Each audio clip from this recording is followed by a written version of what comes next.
The council room was silent. Too silent. 12 alien leaders sat around the long metal table. Their faces showed fear. Real fear. Commander ZYX walked to the front of the room. His tall body moved slowly. His forearms hung low. His blue skin looked pale. Something was very wrong. Everyone watched him. They waited. ZYX's hands started shaking. He put them on the table to stop the shaking. It did not work. My friends, ZYX began. His voice was quiet. We made a terrible mistake.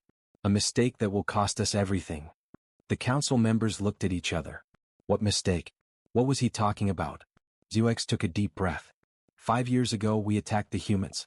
We destroyed their colony called New Hope. We thought we won. He paused. But we didn't win. We just made them angry. Very angry. General Vark stood up. He was old but strong. Commander ZYX, what are you saying? We destroyed that colony completely. The humans were weak. We won that battle easily. Yes, ZYX said. We won the battle. But now they are coming for us. The humans are coming. And they will never stop. Never. Young Officer Crow laughed. He was new to the council. He did not understand. Commander, please. Humans are nothing. They are soft. They have no claws.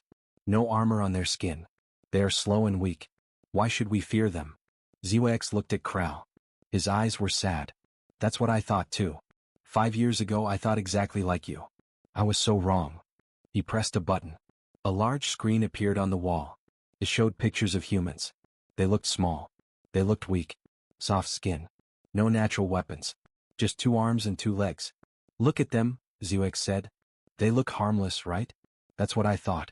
So my fleet attacked their colony. We had 50 warships. They had only small defense guns. The battle lasted 3 hours. We destroyed everything. Then what's the problem? Another council member asked. ZYX's voice became darker. The problem is what happened during those 3 hours. The humans, they didn't run away. They didn't surrender. They fought until the very end. Every single one of them. He showed another picture. A human soldier, covered in blood, still holding his weapon. This man was shot 7 times. 7 times. He should have been dead.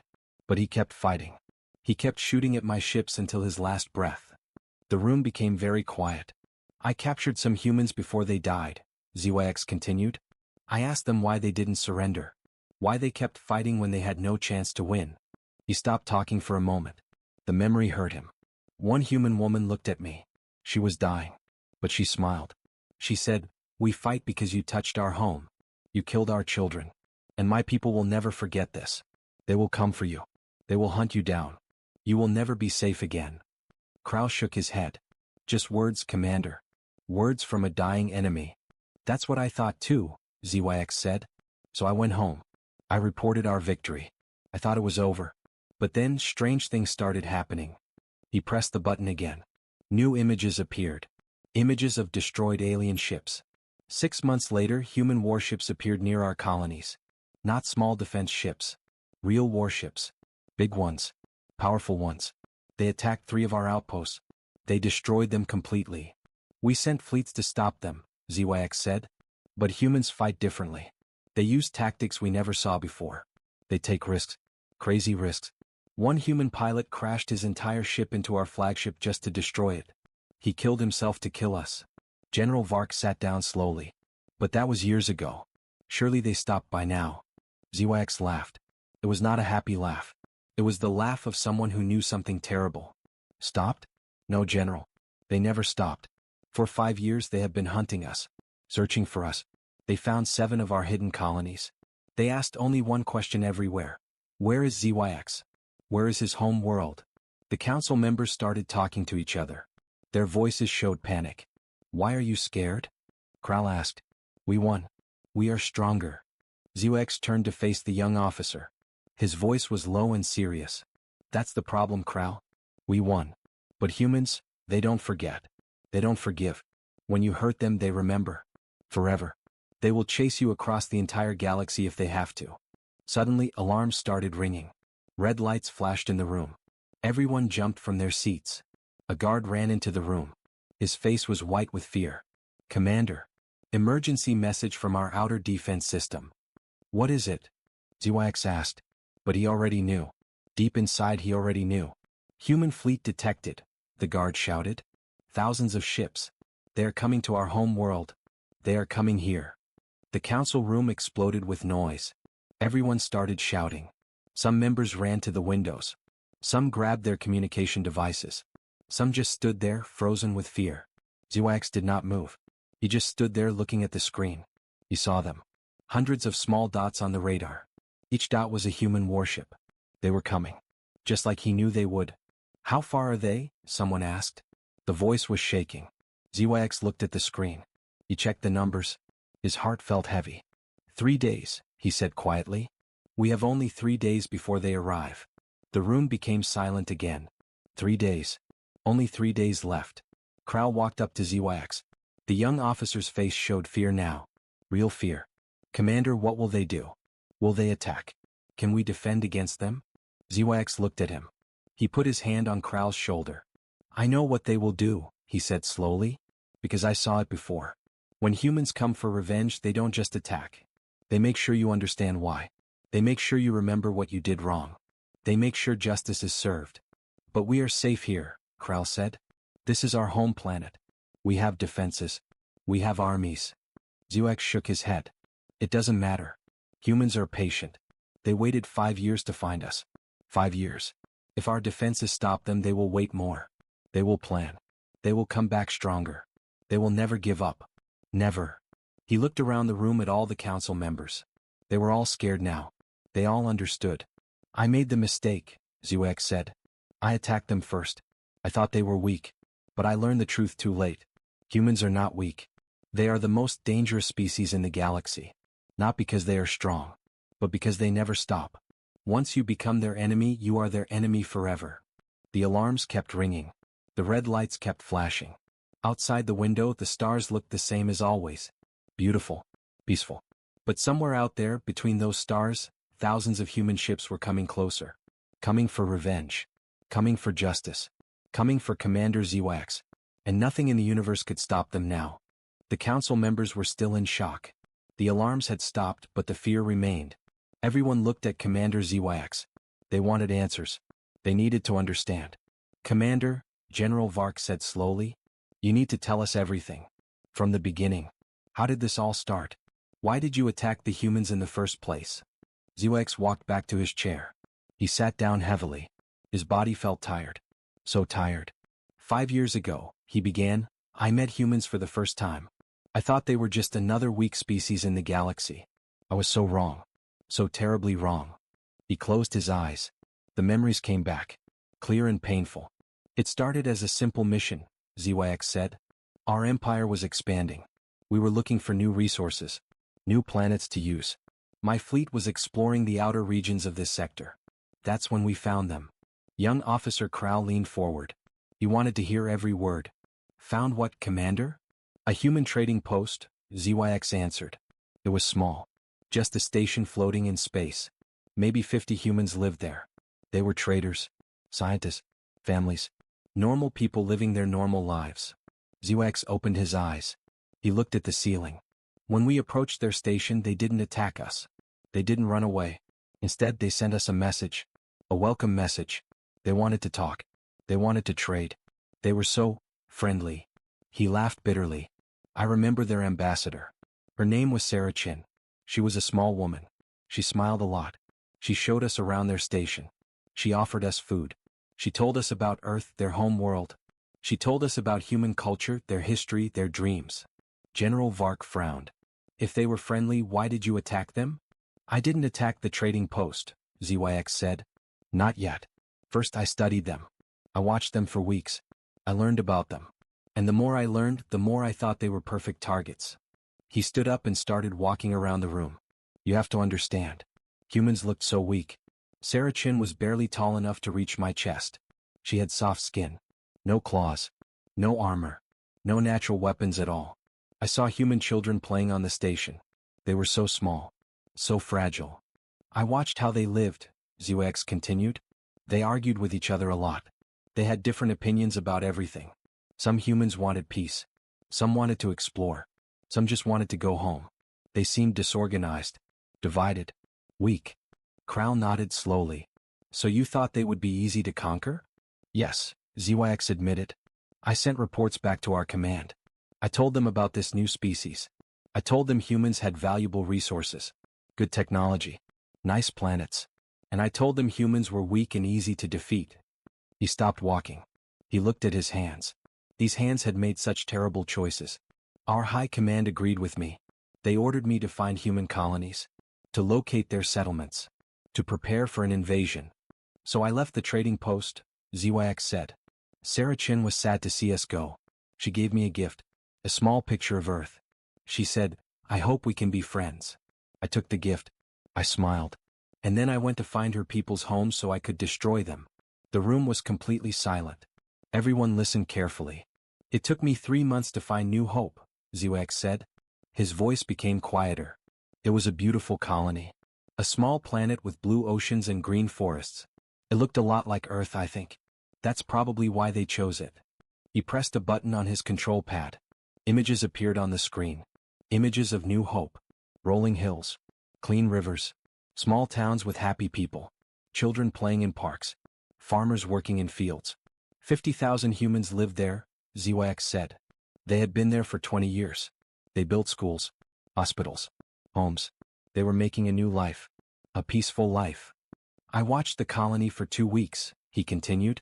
I studied their defenses. They had some weapons, yes. Defense guns around the main city. A few small fighter ships. Maybe 20 soldiers trained for combat. But mostly they were just normal people. Teachers, doctors, engineers, farmers, families. General Vark asked the question everyone was thinking. And you attacked them anyway? ZYX nodded slowly. Yes. My orders were clear. Take the planet. Remove the humans. Use the resources for our empire. So I prepared my fleet. 50 warships. The best weapons. The best soldiers. Against their 20 fighters and some ground guns. We attacked at night, ZYX said. The memory was so clear. So painful. Our ships came out of hyperspace directly above their main city. We started firing immediately. We wanted to destroy their defenses quickly. End it fast. He paused. His hands shook again. But something happened. Something I did not expect. What happened? Kral asked quietly. They fought back, ZYX said. Not just their soldiers. Everyone. Teachers grabbed weapons. Doctors left their hospitals to fight. Farmers drove their vehicles into battle. Even the old people and teenagers joined the defense. He showed another image. A human man, maybe 60 years old, firing a rifle at alien ships. This man was a teacher. He taught mathematics to children. But when we attacked his home, he became a warrior. Their 20 fighter ships attacked my 50 warships, ZYX continued. They knew they couldn't win. Everyone knew it. But they attacked anyway. They flew straight at us. No fear. No hesitation. I shot down 15 of their fighters in the first hour, he said. But those pilots, they did something crazy. When their ships got damaged, when they knew they would die, they didn't run away. They flew their broken ships straight into my vessels. They used themselves as weapons. ZYX's voice became emotional. One pilot, his name was James Rodriguez, his ship was on fire. He was going to die anyway.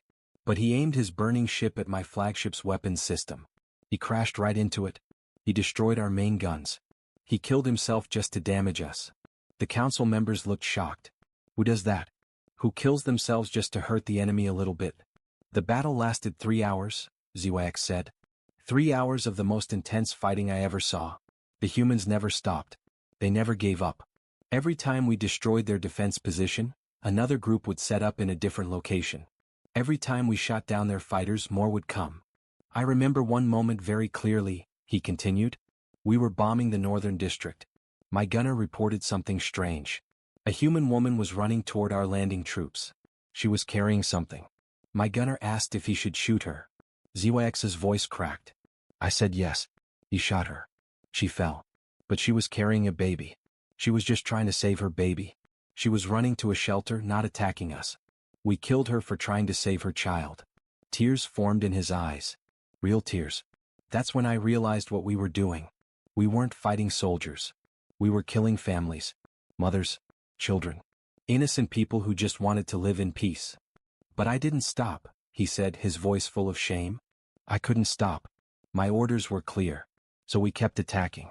We destroyed their city. We destroyed their farms. We destroyed everything. Near the end, ZX said, I captured a human soldier.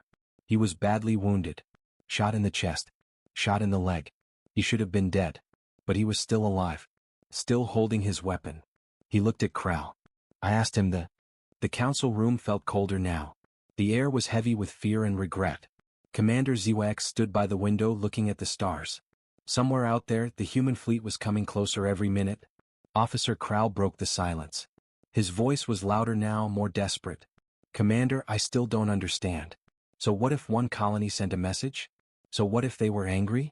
We destroyed them completely. How did they become so powerful? How did they find us?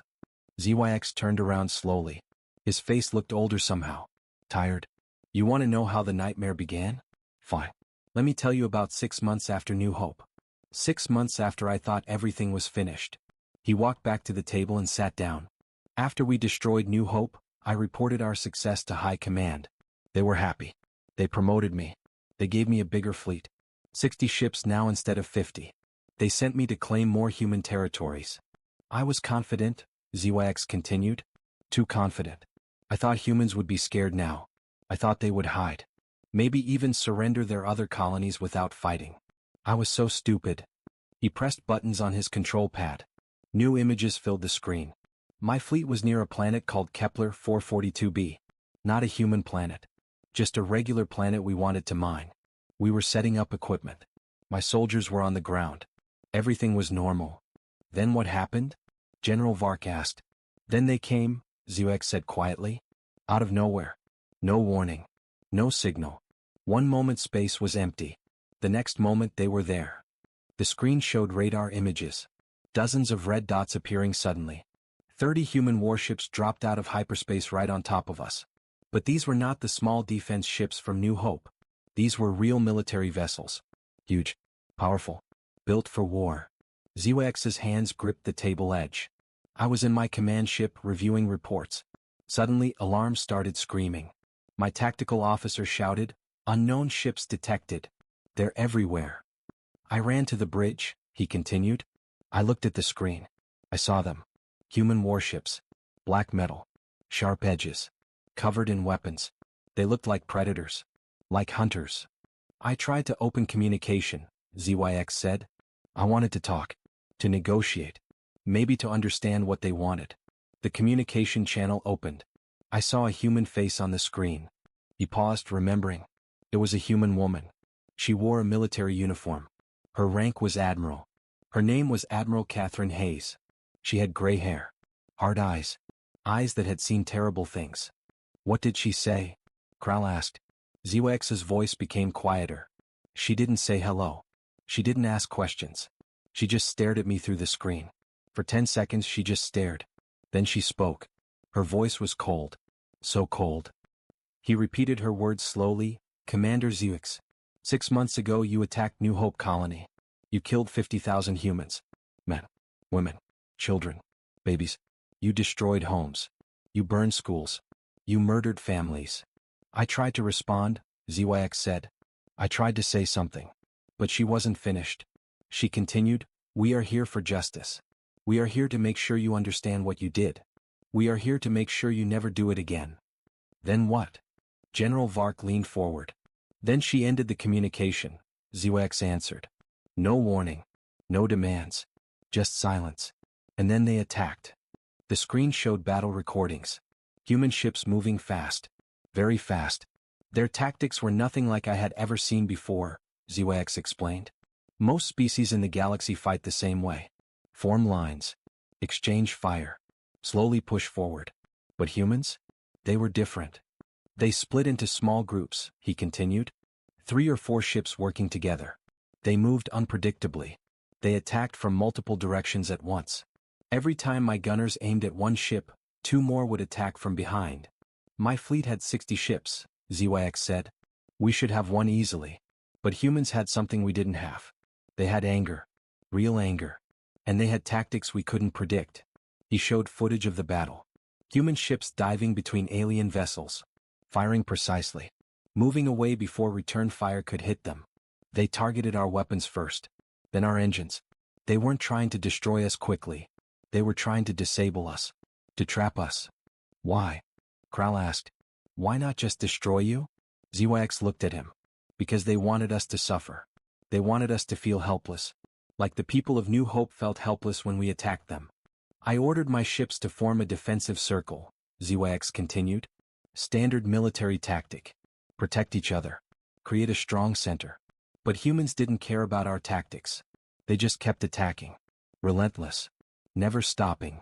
He showed another image. A human fighter ship much smaller than the warships. Then their fighters came. Hundreds of them. Small ships with 1 or 2 pilots. They flew between our big ships like insects. So fast we couldn't track them all. My gunners shot down many of them, ZYX said. Maybe 50 fighters destroyed in the first hour. But they kept coming. And every time we destroyed one, the pilot did something crazy. What did they do? Someone asked. They crashed into us, ZYX answered. On purpose. When their ships got damaged, when they knew they would die, they didn't eject. They didn't run away. They aimed their broken ships at our vessels and crashed into them at full speed. He showed footage of it happening. A small human fighter, on fire, flying straight into a large alien warship. The explosion. The damage. One fighter couldn't destroy a warship. But 10 fighters? 20? They started putting holes in our armor. Destroying our weapons systems. Killing my crews. I couldn't understand it, ZYX said. Why would they do that? Why throw away their lives like that? Then I remembered the soldier at New Hope. The one who smiled before he died. This was their way. When humans fight, they fight to the end. Always. The battle lasted 4 hours, he continued. 4 hours of constant fighting. My ships tried to run, but humans had positioned ships around us. Every escape route was blocked. They planned this. They knew exactly what we would do.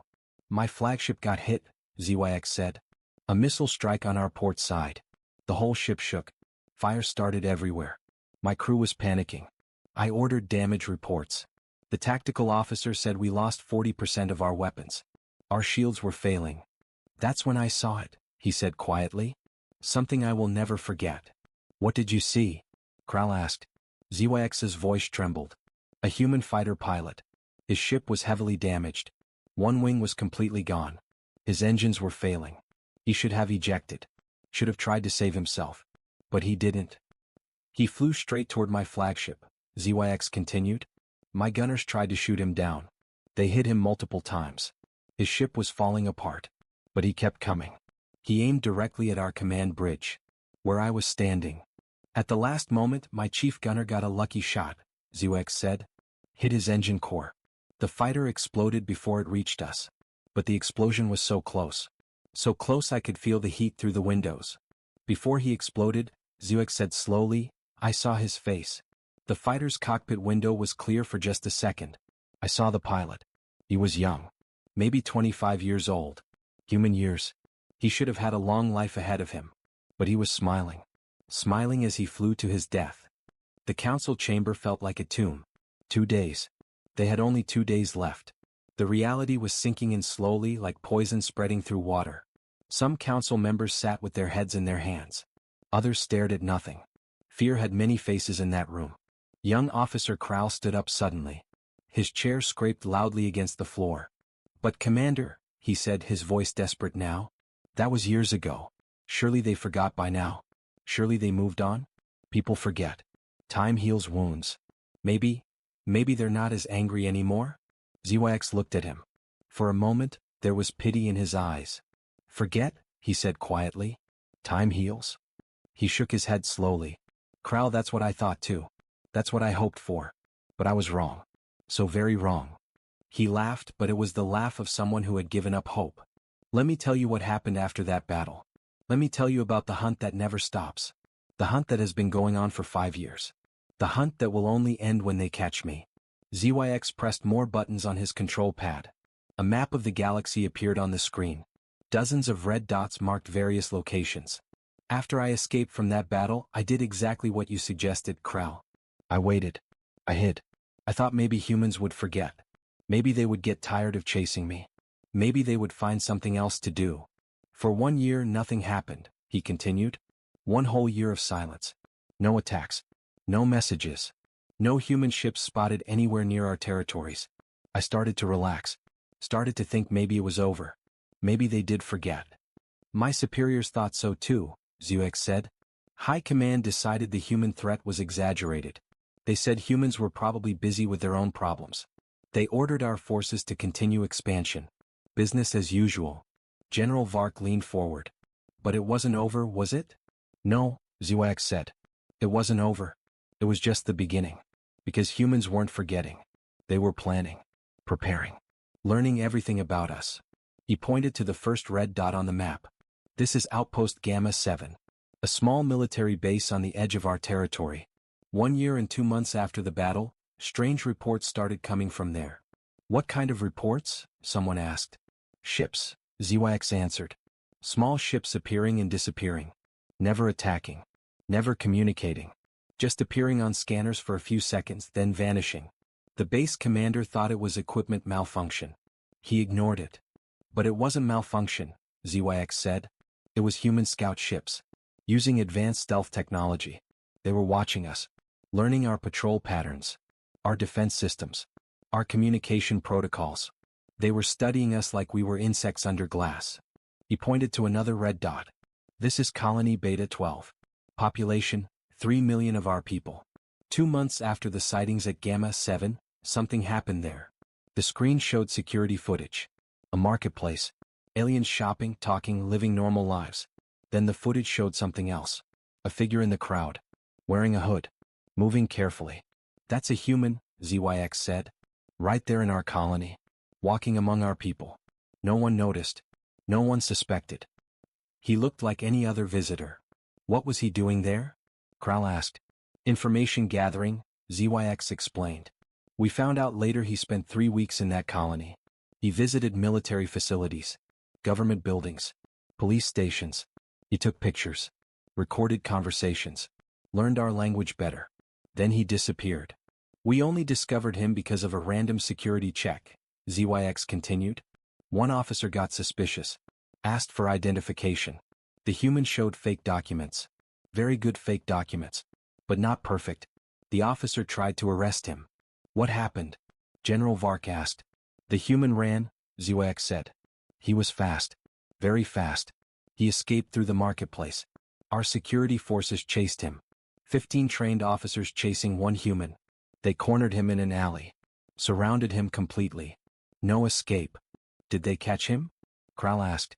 Zuex shook his head. He pulled out a small device. Pressed a button. A ship appeared above them. It had been there all along, invisible, cloaked. The ship grabbed him with a transport beam. Pulled him up. Then it vanished. All of this happened in 30 seconds. He showed more footage. The human disappearing in a beam of light. The ship flickering into view for just a moment, then gone. 15 officers standing there looking stupid. They couldn't believe it. A human had walked among us for 3 weeks. Right under our noses. And we never knew. That's when we realized, Zuex said. Humans weren't forgetting. They were hunting. But not with weapons. Not yet. They were hunting with information. Learning everything about us. Our weaknesses. Our fears. Our secrets. He pointed to more red dots on the map. Dozens of them. Over the next year, we found evidence of human infiltration in 17 different locations. 17. They were everywhere. Watching everything. And we couldn't stop them. I reported all of this to High Command, Zuex said. I warned them. I told them humans were preparing something big. But no one listened. They said I was paranoid. Scared. Seeing threats that weren't there. So I took matters into my own hands, he continued. I couldn't sit still. Couldn't wait for humans to find me. So I decided to hide. Really hide. Take my family and disappear. The screen changed. It showed a remote sector of space. Far from everything. This is Sector 443 Delta. At the very edge of the galaxy. Nothing there but empty space and a few small asteroids. No colonies. No trade routes.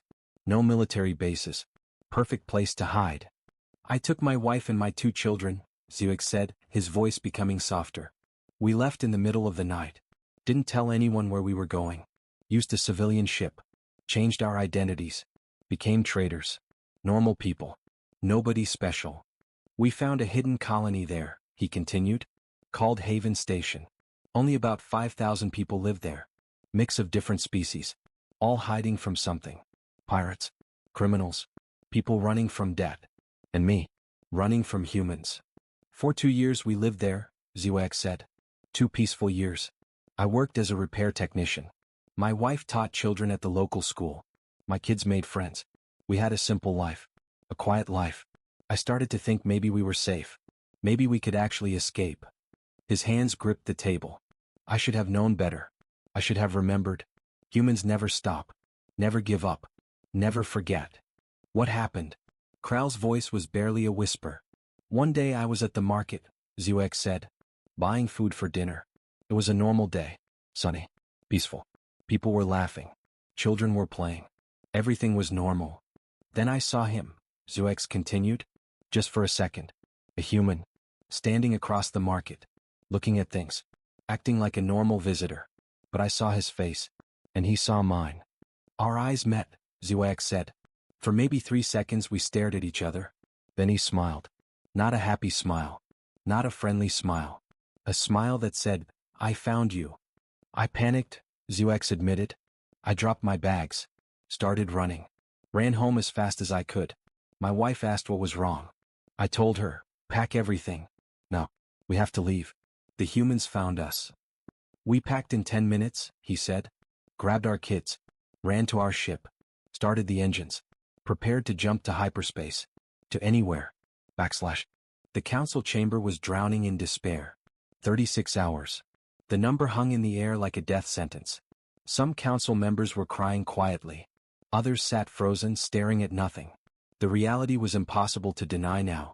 But not everyone had given up. No. Officer Kral slammed his fist on the table. The sound echoed through the room like thunder. I refuse to accept this. We cannot just sit here and wait to die. There must be a way out. There must be. He turned to face Commander ZYX. His young face was desperate but determined. Commander, you said you tried to hide. You said you tried to run. But maybe you didn't try hard enough. Maybe you didn't go far enough. The galaxy is huge. There must be somewhere they cannot find us. ZYX looked at him for a long moment. Then he did something unexpected. He smiled. Not a happy smile. A sad, knowing smile. The smile of someone who had already tried everything and failed. You think I didn't try hard enough? ZYX said quietly. You think I didn't go far enough? Oh, Kral. You sound exactly like me 3 years ago. So confident. So sure there was a way out. He stood up slowly. You want to know about my escape plans? Fine. Let me tell you. Let me tell you about every desperate attempt I made to get away from them. Every failed plan. Every broken hope. Maybe then you'll understand. ZYX walked to the display screen. He pulled up a star map. After Haven Station, after I realized they were following me, I made a decision.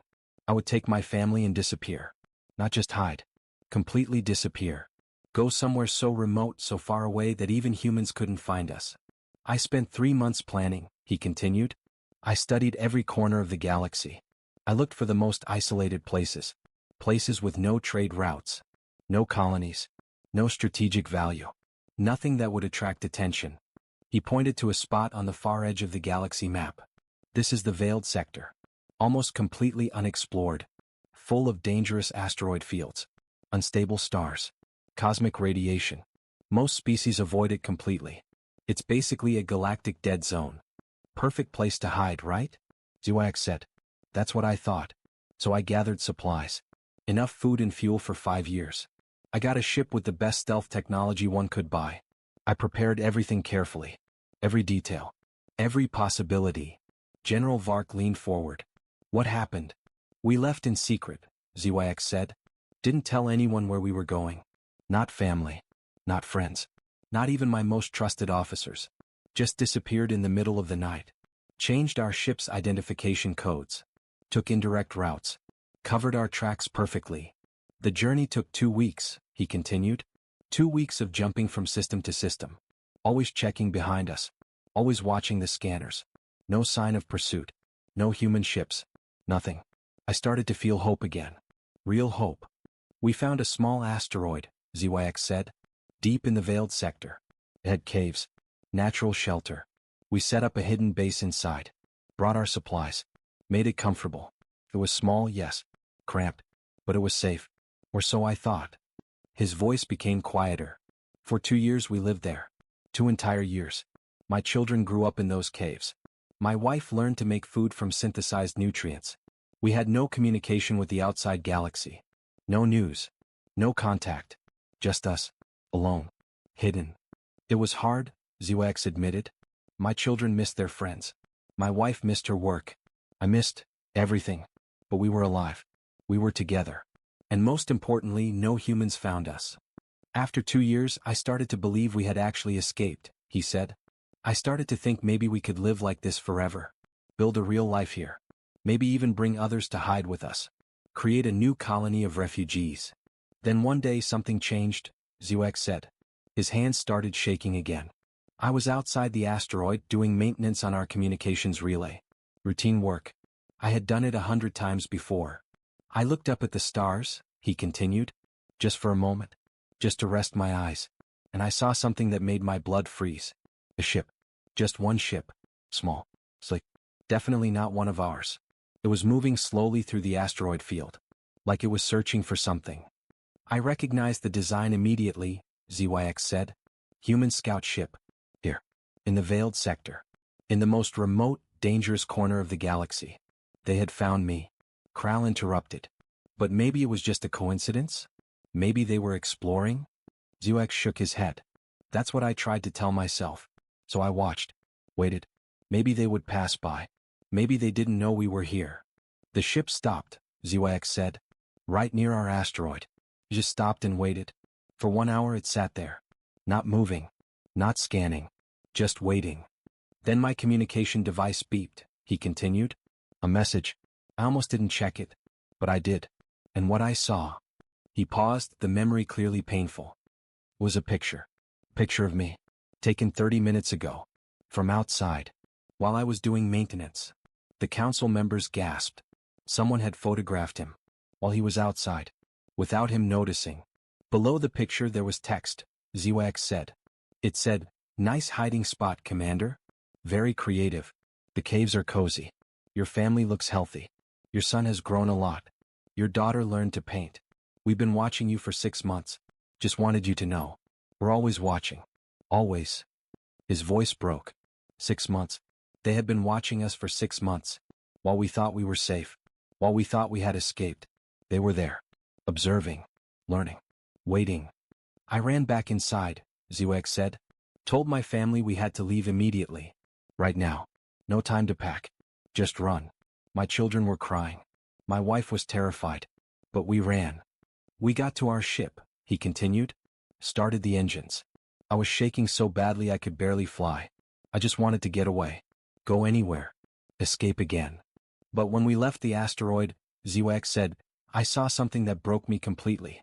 The human scout ship was still there. Just floating. Not attacking. Not chasing. Just watching us leave. Then my communication beeped again, he said.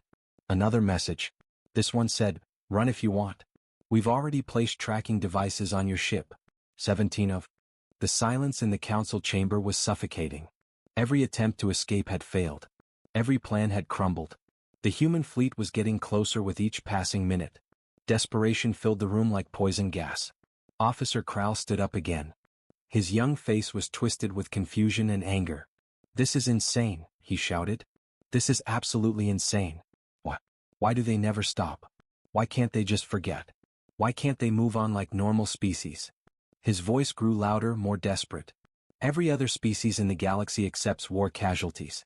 Everyone understands that colonies get destroyed sometimes. It's terrible, yes, but it's part of expansion. Part of conflict. Why are humans different? Why won't they just accept it and move forward? The room erupted with voices. Other council members started shouting too. Years of fear and confusion poured out in angry questions. Why are they so obsessed with revenge? Why do they remember every single death? Why can't they be reasonable? Why do they act like every life matters so much? Enough. The voice cut through the chaos like a knife. Everyone turned to look. An old figure stood up slowly in the corner of the room. Someone they had almost forgotten was there. Dr. Venn. The chief scientific advisor. He was ancient by their species standards. His body was bent with age. His skin was pale and wrinkled. But his eyes were sharp. Intelligent. Burning with knowledge. He walked forward slowly, his cane tapping against the floor with each step. The sound echoed in the now silent chamber. You want to know why humans never stop? Dr. Venn said. His voice was quiet but powerful. You want to understand what makes them different? I can tell you. I spent the last 4 years studying them, learning their history, understanding their nature. And what I discovered. He paused, his old eyes looking at each council member. What I discovered is terrifying. He reached the main display and pressed buttons with shaking hands. Images appeared on the screen. Pictures of Earth. The human home world. This is where they come from, Dr. Venn said. Earth. A beautiful planet. Blue oceans. Green lands. Looks peaceful, doesn't it? But this planet created the most dangerous predator species in the galaxy. Not because humans are strong. Not because they're smart. But because of how they evolved. He changed the image. It showed ancient humans. Primitive. Covered in fur. Walking on 4 legs. Millions of years ago, human ancestors were prey animals, Dr. Venn explained. Small. Weak.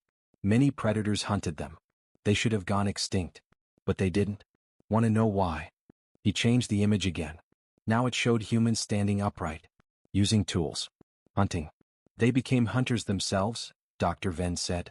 But not normal hunters. They couldn't run as fast as other predators. Couldn't bite as hard. Couldn't fight with claws. So they developed something else. Something unique.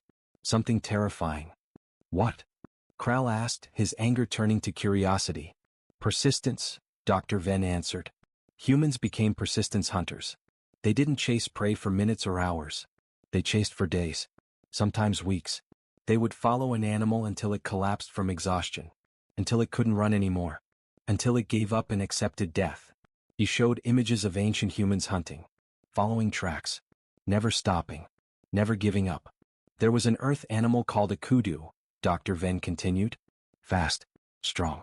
Could outrun any human easily. But humans didn't try to catch it in a sprint. They just followed it. Walked after it. 4 days. The kudu would run away. Rest. Run again. Rest again. But humans never stopped. Never rested. Just kept walking. Following. Tracking. After 2 or 3 days, Dr. Venn said, the kudu would collapse. Its body couldn't handle the constant stress. The constant running. The constant fear. It would just fall down, too exhausted to move. And then humans would walk up and kill it calmly. The council members stared at the screen in horror. What kind of species hunts like that? This is in their DNA, Dr. Venn explained. In their nature. In their blood. For millions of years, this is how they survived. By never giving up. By being more stubborn than their prey. By outlasting everything that tried to escape them. He changed the image to show different earth animals. Humans hunted mammoths. Giant creatures 3 times their size. Covered in fur and tusks. One mammoth could kill 10 humans easily. But humans didn't fight them directly. They followed mammoth herds for weeks. Threw spears from a distance. Wounded them slowly. Tracked them as they tried to escape. Never let them rest. Never let them heal. Until eventually the mammoth collapsed and died. They hunted everything this way, Dr. Venn continued. Deer. Bison. Even other predators. If humans decided to hunt something, that thing would die. Maybe not today. Maybe not this week. But eventually it would die. Because humans never stopped. General Vark spoke up. But that was millions of years ago. Surely they evolved past that? Became more civilized. Dr. Venn shook his head. Evolution doesn't work that fast, General. Those hunting instincts are still there. Still strong. Humans don't hunt animals for food anymore. But they still hunt. Now they hunt justice. They hunt revenge. They hunt their enemies. And they do it the same way their ancestors did. He pulled up new images. Human history. Wars. Conflicts. Campaigns. Let me show you examples, Dr. Venn said. In human year 218 BC, a general named Hannibal attacked Rome. He won many battles. Killed thousands of Roman soldiers. Rome should have surrendered. Every logical species would have. But Romans didn't. What did they do? Someone asked. They kept fighting, Dr. Venn answered. For 17 years. 17 years. They lost battle after battle. Hannibal destroyed their armies repeatedly. But Romans never surrendered. Never gave up. They just kept making new armies. Kept attacking. Kept persisting. Until finally, after 17 years, they won. They destroyed Hannibal completely. Not because they were better fighters. But because they refused to quit. He showed more images. Different wars. different times. In their World War I, Dr. Venn continued, humans fought in trenches. Terrible conditions. Disease. Death everywhere. Battles that gained only a few meters of ground. Millions died for tiny pieces of land. Any reasonable species would have stopped, would have found a diplomatic solution. But humans? They fought for 4 years. 4 years of horror. Because both sides refused to give up. In their World War II, he said, one human nation was nearly destroyed. Enemy forces reached their capital city. Most of the country was occupied. Their leader offered to surrender if they could keep their emperor. The attacking nation said no. Said surrender must be unconditional. Guess what happened? They kept fighting? Kral guessed. They kept fighting, Dr. Venn confirmed. Even after 2 of their cities were destroyed by atomic weapons. Weapons that killed hundreds of thousands in seconds. Even then, some wanted to keep fighting. That's how strong their refusal to surrender is. They would rather die than give up. He paused and looked around the room. But it's not just war. This persistence is in everything they do. Let me tell you about human scientists. New images appeared. Humans in laboratories. Conducting experiments.